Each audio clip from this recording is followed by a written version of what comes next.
dal leen ak jàmm ci numéro décortica culture bu bees tey nag ñu jagleel ko lii di photographie d'art moo tax ñu fekk si fii ci village des arts Ousmane Ndiaye Dago mu nekk artiste photographe graphiste designer di liggéey fii ci Sénégal photographie nag buñ ko waxee fii ci Sénégal ay mag ñoo ko fi tàmm def loolu yàgg na ku si mel ni Mama Kassé rakkam bi di Sala Kassé Adama Silla ak seeni ay yeneeni moroom donc tey loolu la ñuy waxtaanee duma def lu dul dugg si biir fekk Ousmane Ndiaye Dago pour ñu tàmbali. voilà ñu ngi nii toog ak Ousmane Ndiaye Dago fii ci Villa des Arts comme nu ma leen ko waxee mu nekk artiste photographe bu am renommée internationale à part Moustapha Dimé moom moo nekk ñaareelu sénégalais bu participer Biennale de Venise ñu ngi lay nuyu Ousmane Ndiaye Dago di la dalal suñu plateau. maa ngi leen nuyu et puis kontaan ci émission bi ngeen nar a def ak man quoi. Ousmane Ndiaye Dago nga nekk artiste photographe nga tàmbalee jàng fii art Sénégal après nga dem yeggali ko foofu ci Belgique mën nga ñu xamal lan moo nekkoon choix bi lan moo motivé woon choix bi pour nga def photographie. ok bon xam nga ñun mooy génération bu yàgg bi parce que ñun dafa am benn moment donné au Sénégal ñu wax ne ku am bac ak DFM mun dugg école des arts donc ñu dugg fa. alors suñu destination moo doon pour jàngale c'est-à-dire boo defee 3 ans après da ngay nekk professeur dans les lycées alors man on était 3 ñun on avait opté pour nekk vraiment artiste quoi alors biñ paree ñaari ñu may leen bourse pour ñu dem vers les États-Unis pour jàngi la restauration d'œuvres d'art alors ñoom ñoo ñëw fekk ma toog ñu ne ma am nañ bourse pour Mexique alors bon man leen man tam bari ministère de la culture ne leen man ñi ñoo bokk ndoon kii te am nañ bourse man léegi ñu ne ma yow foo nekkoon ainsi de suite après ñu xool après ñu may bourse pour Belgique pour la restauration d'œuvres d'art loolu bi ma egsee Belgique en 1977 alors ñu yóbbu ma école académie royale des beaux-arts d'Anvers léegi bi ma egsee foofu ma gis ne jàng bi dafa rëy alors te musuma xalaat sax yooyu dañ koy jàng parce que dama gis bijou nga xam ne am bac jàng bijou ñun sa papa mooy nekk bijoutier après nga nekk. nga doon ko alors ma gis architecture li ma si xamoon architecture rek laa xam mais architecture d'intérieur xaw ma ko woon alors ma gis photo ñu ni photographie après ma gis ñu ni graphic design art graphique alors mais art graphique rek intéressé ma parce que art graphique au fait mooy booy dox lépp lu sa bët gis. nga xam ne dañ ko fa am bind ak dessin wala illustration. loolu la ñuy wax art graphique léegi bi ma gisee ma ne lii c'est intéressant parce que man dama ko daan romb mais def pour man imprimerie moo koy def comme nit rek bu rombee oto rek day jënd oto du xalaat sax nit am na ku dessiné oto bi quoi ñun defar bi lañ gis alors ma dugg jàng mu ne intéressé ma lool donc ma def art graphique design. donc restauration d'œuvres d'art bi nga tegee ko de côté. dama ko bàyyi non parce que amuluma bon dama demoon rek pour dem. parce que ça ne marche pas restauration d'œuvres d'art fekk da ngay am niveau bi wala ñu egsi fi mais egsi guñ foofu quoi. mais bi ma gisee art graphique ma ne lii dafa musuma xalaat ne livre man damay jàng école yore livre mais pour man livre imprimeur moo koy defar. mais xalaatu moon ne artiste mooy defar livre. fii Sénégal koo ni artiste mooy defar livre dans loolu nu mun demee. donc léegi defar livre boobu moom la ñuy art graphique maanaam moom la ñuy wax identité. lépp loo gis nga dugg supermarché ngay dox ci mbedd mi. nga téye ko lépp lu am na bind ak dessin. identité visuelle waaw visuel moom la ñuy wax graphic design en anglais et art graphique moom laa jàng nag 5 ans. parce que bi ma koy jàng dama amoon cours anatomie maanaam nit. 5 ans fekk fii amoon nga fi 3 ans de 3 ans formation muy 8 ans moi j'ai fait 8 ans les arts. donc mu ne doctorat. waaw voilà c'est ça mais xam nga comme ni ñu ko waxee. xam nga suñu jargon dañ naan la une couleur se juge à côté d'une autre. couleur kese mënoo ko juger il faut que c'est environnement ak bi taxawal moo tax nga daan couleur bi nga mun ko juger quoi mais ñun malheureusement comme ni ma waxee dafa nekk domaine boo xam ne ñun jànguñu ko de ce fait duñu xam donc amul juge alors moo tax mu compliqué à mon niveau parce que tey jii mun naa jël benn journal après moom la bind l'écriture c'est un dessin on le regarde dañ koy xool comme dessin. après nga gis erreur yi donc bind yëpp ay erreur la parce que jànguñu ko alors maintenant les années 89 87 la infographie ñëw bi mu ñëwee nag le Sénégalais xam lan mooy art graphique à cause des infographes. Mais oui. yow nga am chance élargir formation bi donc plus la photographie ngay def graphisme ak design.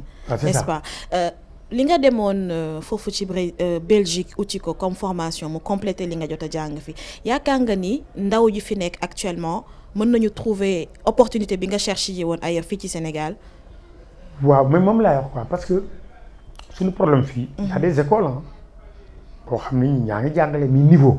parce que jàngale affaire waxuma kii jàng mais kii jàngale il faut mu am niveau alors kii jàngale en général danaan ko yow foo jànge bon par exemple benn professeur de photo foo jànge mun la non bon il y a 20 ans suma frère moo ma joxoon photo donc c'est l'expérience. mais des na le côté vraiment technicité boo xam ni pour man je pense que il faut parce que man idée bi ma am sax mooy man su ma demee di créer dëgg damay wuti ay si kaw à l'extérieur di ñoo xam ne ñëw jàngal ñu pour ñu mun jàngale. waaw donc loolu mooy sama xalaat parce que comme ni ma koy expliquer tey jii boo nee damay liggéey mais ki ngay liggéey nit a tax nga jóg mais il faut nga xam nit donc il faut que jàng def anatomie man j'ai fait 5 ans l'anatomie artistique. nit nan la mel bu toogee ci oto nan la war a demee ainsi de suite parce que booy defar toogukaay oto il faut nga xam nit ki ni mel. ah booy defar toogukaay avion il faut nga xam nit ki ni mel. donc yooyu yëpp si ay jàng la donc man j'ai fait de l'anatomie.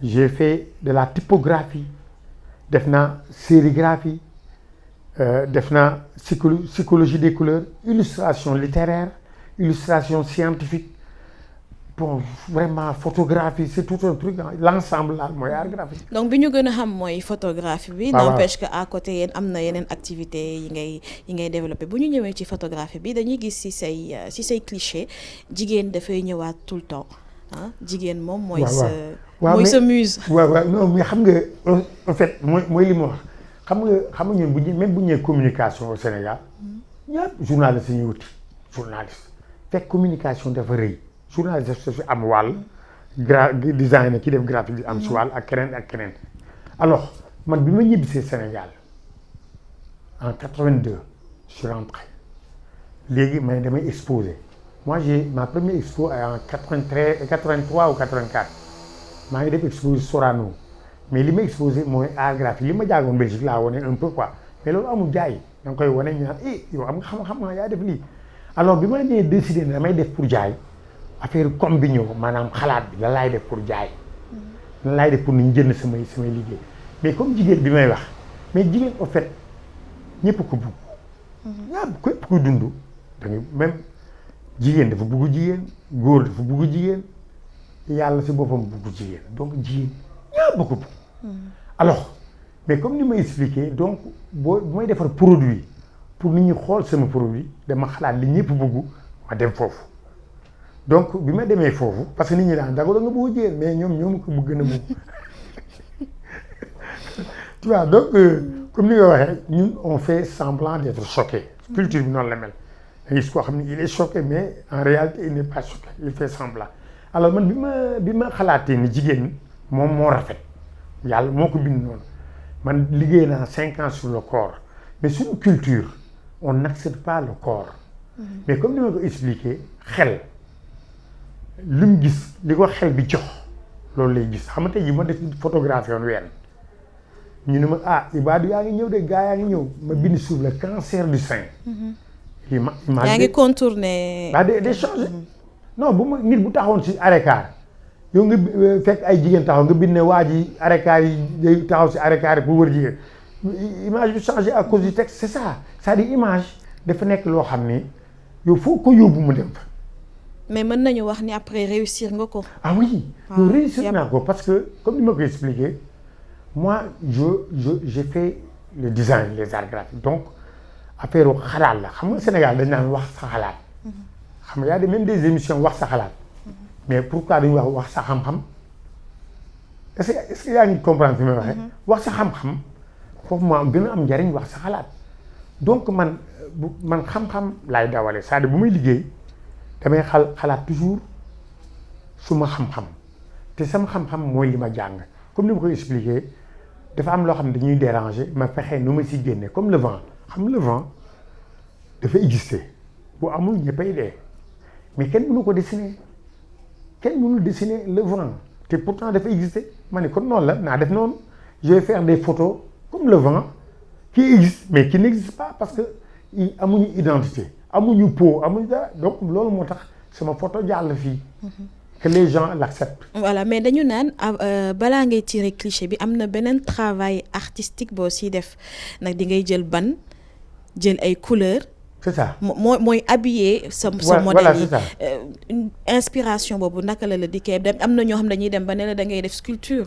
waaw c'est ça mais inspiration moom yàlla rek xam nga yàlla xam nga art artiste amul école au fait y a aucune école booy jàng pour nekk artiste. école moom da ngay jàng ay technique ngay jaay c'est yàlla bu la mayee nga nekk artiste moo tax ma bëgg ñi nekk artiste ñu am niveau comme bac yooyu pour dem jàngi nag foofu lay gën a neexee parce que à ce moment doo naïf doo autodidacte alors donc man bi ma nee dama bëgg a def travail sur les corps mais ñun corps accepté wuñ ko alors ma ne kun bu di art ça existe en Europe partout dans le monde alors c'est en contact direct avec la peau les couleurs mais je dis moi je ne fais pas ça je vais mettre de la terre d'abord et je travaille sur la terre donc lépp lu may def donc ban la waaw si kaw ban bi laay def parce que ban bi mooy retenir couleur donc ban laay jël dëbb samay këriñ ay doomu taal man yooyu laay liggéey la matière tout est matière léegi nag comme ni ma ko waxee xam nga àddina affaire niveau la ñi am niveau bi ñu ko gisee dañ jël sama liggéey mu nekk niveau mu kawe lool nekk dans les métros en Europe nekk partout dans le monde ils ont fait des livres sur moi dans un peu dans les universités dañuy jàng sama kii parce que niveau la mais ki nga xam ne amul niveau moom niveau primaire la nekk si affaire mooy waaw comme Sénégal yi rek ñoom tooñ rek waaw duñ xam mais dañuy ñëw di nekk si niveau 1 bëgg a dugg sama liggéey mais man sama liggéey bi ma koy def Sénégalais yi ñoo tax mais ñi nga xam ni xam nañ art parce que art doo gis mukk ku naan damay dem si jàkka di exposé wala yooyu art dafa am galerie képp ku fay dem nag moo xam art man je m'adresse aux artistes ak ñi xam art. donc bu ñu jëlee Femme Terre le pourquoi kanam yi bañ a feeñ mën nañ ko comprendre comme dañuy wane seen yaram te Sénégal fi ñu nekk bëgguñu yaram dafa am tabou ci cëru doomu aadama mais bu ñu jëlee beneen thème bu bokkul ak Femme Terre mu nekk lutteurs yi pourquoi ba léegi seen kanam yi duñ ko gis non xam nga donc yaay def choix boobu exprès di waaw xam nga choix mooy boo def benn affaire un moment donné tu dis j'avance après un moment donné j'ai dit sama Femme Terre yi y avait un peu beaucoup de terre comme des sculptures après j'ai dit je mets de la couleur tant je mets beaucoup de couleur après ba si àgg un moment donné mais ma ne mais y a la lutte quand même mais lutte rafetul boo demee si kër yi mosuma gis benn kër boo xam ne gis naa photo lutteur quoi parce que c'est pas joli bien que dañ koy seetaan mais kenn du jël photo bi ko def tableau ma ne kun naa essayé donc j'ai essayé avec la force avec l'argile avec un peu l'esprit d'or et ça a marché donc les gens aussi ont aimé ma photo et puis dañ koy jënd mais li gën a intéressant mooy li may expliqué mooy tubaab xam nga tubaab moom mooy créer mais am na foo xam ne yow mën nga fa jiitu man dama leen fa jiitu parce que ñoom amuñu ban nekk ñu su esprit boobu ay ñu wane léegi donc man li ma wane loolu moo tax mu nekk lu bees si ñoom mais moo tax samay photo itam am succès si ñoom mu nekk un truc de voilà. d'accord ñu ràññee ma si quoi. léegi dañuy ñëw ci un peu photo parce que bu ñu déggee ñu ne artiste photographe alors que chaque jour Sénégal ñu ngi gis nit ñi di photo wu ak seen téléphone wala nga woo kenn si koñ bi mu photo la donc bu ñu jëlee photographe yooyu jox ko dimension artistique dafay jaaxal ñu bëri fii ci Sénégal mën nañu xam nag yéen si seen jumtukaay li ngeen di jëfandikoo di ko utiliser yeneen photographe yi ñuy faral di gis fii d'habitude si suñuy cérémonie yu ni mel duñ ko utiliser fan lay cliché yi di jógee processus bi. waaw mais xam nga man franchement li ma ko waxee Sénégal ba léegi 90% bu ñu nee photo moom mooy kanam comme ni nga waxee ay événement ay affaires yooyu kooku à 90. souvenir daal waaw souvenir ñoom moom si ngay gagner de l'argent moo existé. alors boo duggee artiste mooy un peu def li nga xam ne daf la neex xam nga yow tey mënoo nga am sa photo sa appareil ne man dem garab moo ma neex garab yi ni muy demee après mu nga dem di photo loolu ba mu neex ñeneen après ñoom tam mu ni yow sa photo yi ngay def dafa aare parce que en fait c'est toujours les autres qui jugent parce que tu peux faire des milliers de photos mais nit bu dul ne sa photo aare na donc yow tu ne peux pas te lever pour dire que man photographe artiste là non yow photographe nga. mais n'empêche am na quelques règles yi ngay. waaw suivre pour jàng bi nit yi jox la dimension boobu. mais xam nga photo ñett la. mooy li ngay gis xam li ngay gis xam nga àddina dafa am la ligne de terre mooy fi ñu nekk et la ligne d'horizon mooy fi àddina yem. alors si ñaari lignes yooyu si la yëpp am architecte si la ñuy liggéey photo si lay lem ainsi de suite tout si la fi la yem alors si ñetti lignes yooyu si la lumière tam am. lumière bu amee am lumière bi tam am nu ñu ko waxee fi muy dal tam mooy objet léegi objet yi am ay forme ainsi de suite léegi nag lumière tam di transformé wu en jaune en truc yow loolu ngay xool yow moom ngay bëgg a capter parce que dafa rafet donc image boobu instant boobu mu am xam ne coucher du soleil boobu moment boobu ñu ngi dalee foofu xëy na dootoo amatee nga capter ko xëy na mun nga dem si benn gis ku benn ki nga capter ko ainsi de suite bu ngeen ci toog photographe donc photo dafa large. dafa populaire c'est comme musique ni musique mel noonu la photo mel. tout le monde est mais ñoom fii dañ leen cons musiciens yi tout votre contraire ñëpp xam nañ ay artistes lañ. musicien non musicien non ñun ñoo naan artiste du artiste non musique c'est un métier. da nga dem jàng musique mu nekk métier. alors ngay tëgg di tëgg ba réew ma nga nekk ràññee la. daal ni waay laay kii artiste la kii moo mun tëgg. kii mooy Doudou Ndiaye Rose tëgg rek la mun. waaw ràññeet la boobu moo amul fii nag. waaw non am na waaw léegi nag ñii ñooy ràññee seen bopp est-ce que peuple bi xam nga dañoo ràññee Doudou Ndiaye Rose. daan ne artiste la mais beneen tëggkat moom mooy tëgg ne moom artiste la mais c'est pas que parce que tu joues da ngay tëgg musique que artiste nga il faut ñu ràññee la. mais lan moo manqué pour que photographe artistique parce que Sénégal bëri na si. waaw mais mooy li muy expliqué li ko ràññee moom boo jëlee nga jël 10 photographes 9 yi. ñoom dañ naan dama métier laa ko def pour dund. mais kooku doo koy noonu lay demee naan damay romb ay muus di photo yooyu day yàq temps moom day seet ban événement moo am pour mu gagner de l'argent. nit dund moo ko mooy primaire bi donc le photographe il veut gagner de l'argent pour dundal njabootam am këram ainsi de suite donc il photographie les événements pour gagner de l'argent mais boobu duggee si art nag mooy yaa ngi commencé def yow lu la neex. comme ma daal ay nature morte daf ma neex. wala coucher du soleil wala yooyu ma commencé jël sama mais loolu c'est personnel dama koy def pour man. yow bu ñu ñëwee ci yow yaay def sa concept bopp. comme man xam nga man photo dama am man ñaari dimension la am. man dama yore matériel professionnel pour liggéeyal yow bu amee lam nga ni dama ko bëgg a photo mu leer man am naa matériel moo koy photo mu leer am na société yoo xam ne ñu ngi fii. damay liggéey ak ñoom parce que lii lañ soxla bon en dehors de ça man tam damay yore sama appareil daal ne man damay def lu ma neex foofu nag la art bi génne. booy def lu ma neex foofu ngay commencer di def affaire art. foofu am nga sa liberté bopp. choisir voilà te loolu nag en général Sénégal sax ñu koy faral def mooy un médecin. après il a son appareil il aime la photo après il s'amuse avec la photo mais tant que yow da nga ko def métier nga si liggéey. foofu xanaa nga def benn photo bu doy waar après ñu ni photo bi garaaw na aare na mais yow intérieurement yow tu ne te considères pas comme artiste. d'accord mais n'empêche comme ni ma ko waxee léegi fii am nañu ay artistes photographes buñ la limee lim ko mel ni Mactar Ndour ay Malick Wely ak ñeneen mais sénégalais yi xamuñu ko. xamuñu leen ça veut dire que am na lu des. par rapport ak yeneen forme d'art yi lu si mel ni sculpture wala peinture nag ñàkk am ay espace yu ñu leen di fësale moo tax nga créer Villa des Arts mooy fii ñu toog wala. waaw non d'abord man entre nous man je vis que man art la moom laay dund quoi sama lépp art la mais li ma trouvé dommage mooy comme ni ma ko waxee xam nga suñu société par rapport ak tubaab da nga ne xale ñu la yóbbu dans les musées. da ngay yóbbu ne xale ñun la kii tableau peinture la kii nangam la kii mooy géej kii mooy flèche kii mooy ceci mais ñun amuñu niveau boobu da ngay gis koo xam ne jàng na ba ni art boo ñëwee yore appareil photo moom xamul luy Nikon xamul luy Canon xamul nga ñëw wan ko leneen xamul nga wan ko logo xamul alors ñun donc on a ce problème là man je pense que ce problème là il faut que ñu régler ko maanaam. L'éducation artistique il faut mu baax ci école parce que la réalité mooy la finition mooy ëllëg on va vers la qualité mais la qualité c'est tout. mais ëllëg dañ defar montre ëllëg nañ defar oto ëllëg nañ defar ay produits yi ñuy jaay ay emballage mais lépp lu ñuy defar il faut l'emballage.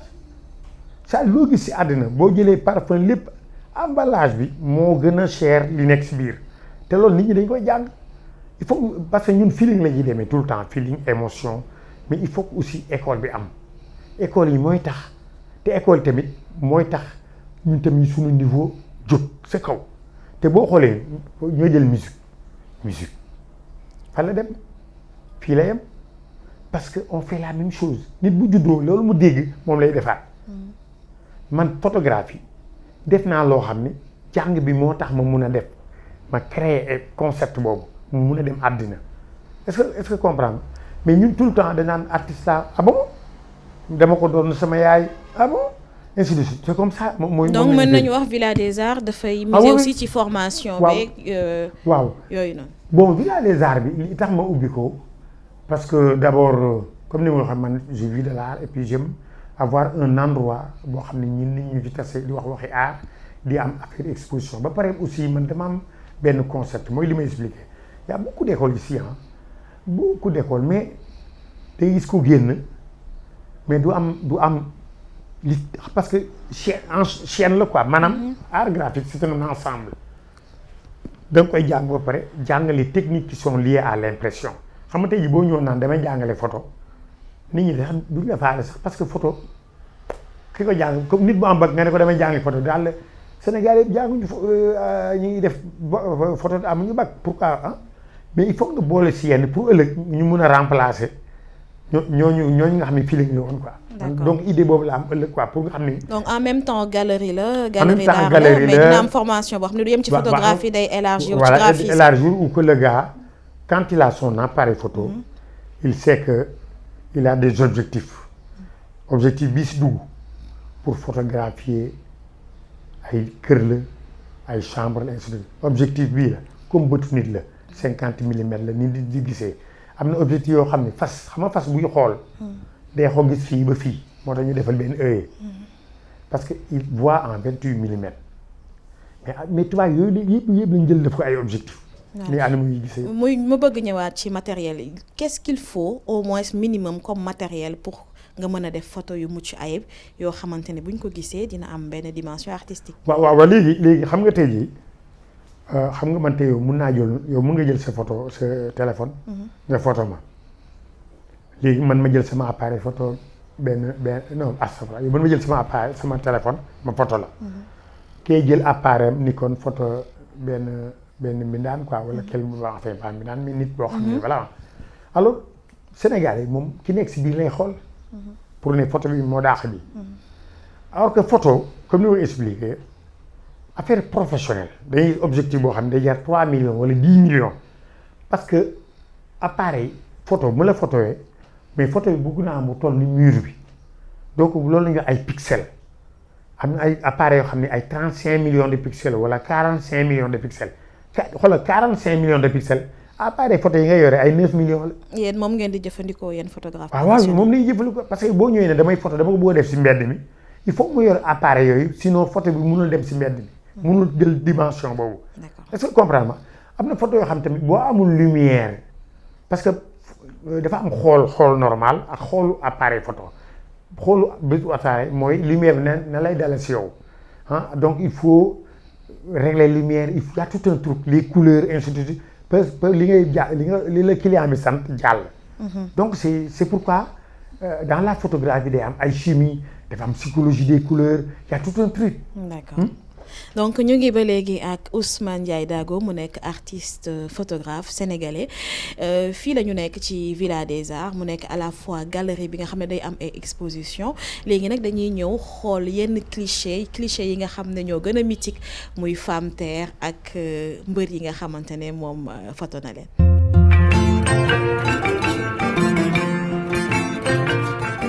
benn ci œuvre plutôt bu Ousmane Ndiaye Dago bi signal la bi moom femme terre yi la ñu gën a xam mais bi dafa nduroog tableau peinture mais à la base c'est une photo. waaw à la base photo la parce que comme ni ma waxee rek man damay rajouter plus parce que expérience jàng bi ma jàng comme ni ma waxee damay dessiner damay photo damay def lu nekk donc moo tax bu ma jëlee benn élément dama si yokkaat yeneen maanaam kii photo la à la base léegi bi ma paree photo bi dem si ordinateur bi ma jógee si ordinateur dama wutaat samay ay pinceau ay kii daal di def lu ma nekk parce que dama ko tirer sur toile loolu moom ma mun a permettre ma mun a def intervention si affaire bi.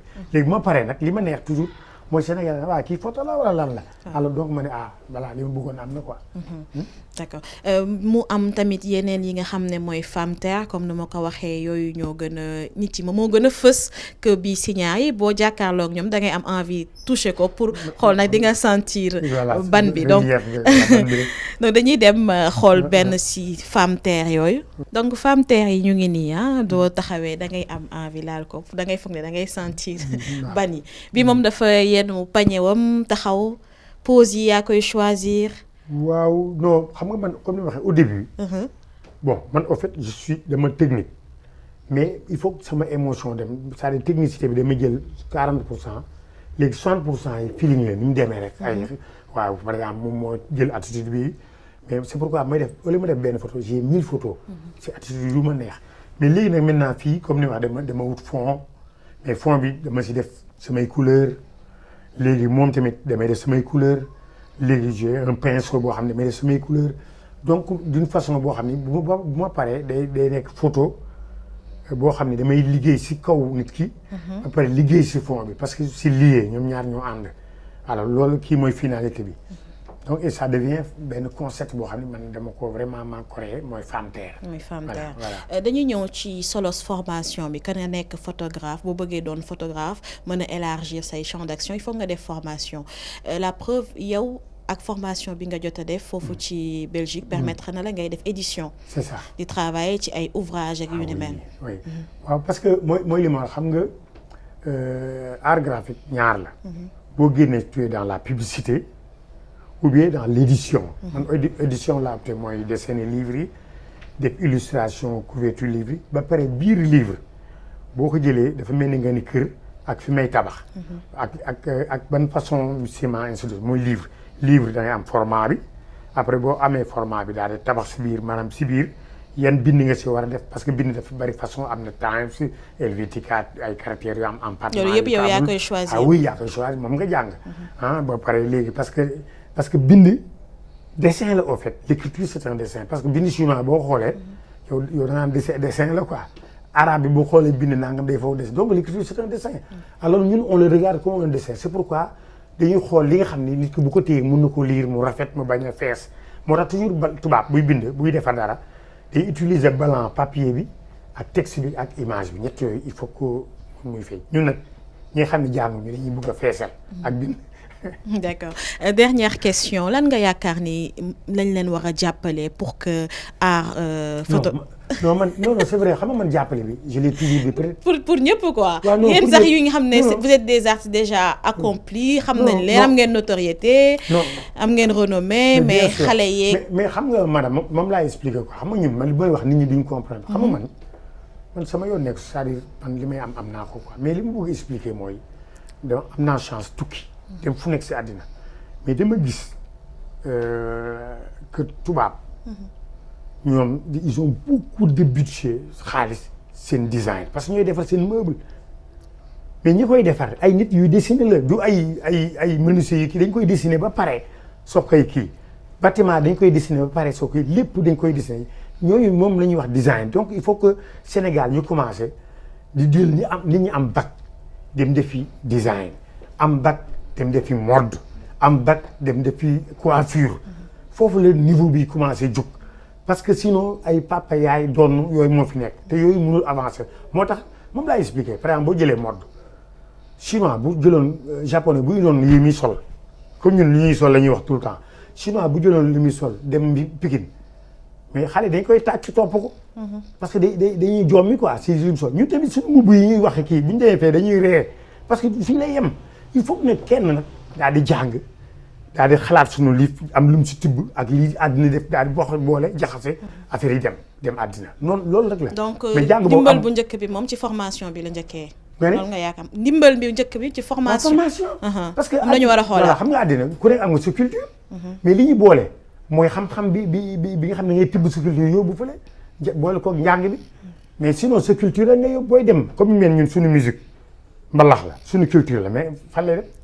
D'accord Ousmane Ndiaye Dago am nga looy préparé si biennale bi.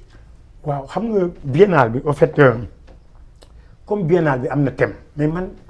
Indafa. waaw voilà bon mais man dafa tombé tamit man man dama bëgg exposer benn exposition si mbedd mi. mais xam nga loolu mooy li ma wax man sama liggéey damay xalaat balaa may def li may def léegi man ni ñun am na benn loo xam ne ñëpp ko bokk mooy dañuy wax tout le temps Sénégal benn bopp la kenn mënu ko xar ñaar mais alors léegi man loolu naa ko traduire en image. mais traduire ko en image si man en tant que photographe dama jël une très belle fille benn bopp boobu moo sol culture yëpp alors moom laa bëgg a exposer en grandeur nature dans la rue. et puis si suuf nag je mettrai ustensiles yi ñu bokk yëpp séeréer yi je dirais joolaa yi tukul yëpp ma lal ko suuf donc je vais faire de l'expo en même temps de l'installation pour que ku ko romb dina lii lan la ñu ne ko biennale bi la comme ça dina permettre biennale bi visuellement nit ñi gis ko et puis Sénégal tamit naa leen def loo xam ne neex la leen parce que tamit qu'on le veuille ou non il faut que ñun tamit ñu commencer di ndànk-ndànk di bëgg li ñu xam balaa ñuy bëgg yi fi jàmbur ay installation yi fi jàmbur xamuñu ko donc faut pas ñu tëb échelle yi quoi. D'accord donc loolu daal nga nar a proposer loolu daal moom laa bëgg xalaat pour exposer que devant la gare maa ngi demande nag permission bon mais yàlla baax na. donc merci beaucoup ci hospitalité bi ma bàyyi la nga tàggoo. waaw bon vraiment kontaan na et puis yow da nga sympathique xaw ma artiste nga wala couturière déjà sa mbubb mi aar. à force de les côtoyer de vous côtoyer. waaw non mais c'est bien quoi et puis comme ni ma waxee rek. jigéen ñi moom. ñun dañ si war a jàpp bu baax quoi parce que moi je pense que ëllëg si yëpp si yéen la war a jaar si yéen lay jaaree quoi. waaw vraiment je vous remercie et puis j'aime bien l'esprit ITV. Donc j'aime bien j'ai suivi l'autre fois émission bi et puis gis naa vraiment c'est professionnel. et puis moom laa quoi il faut que ñu professionnel bi rek moo indi qualité. waaw te donc tout le monde même seen caméraman yi ëllëg. yóbbu leen ñu def stage. merci beaucoup donc li moo nekkoon décortica culture bu tey bi ñu consacré ko photographie gën ko élargir ci design ak graphisme ñu ànd seeg Ousmane Ndiaye Dago maa ngi leen di remercier di leen jox dig daje fi ak fukki fan.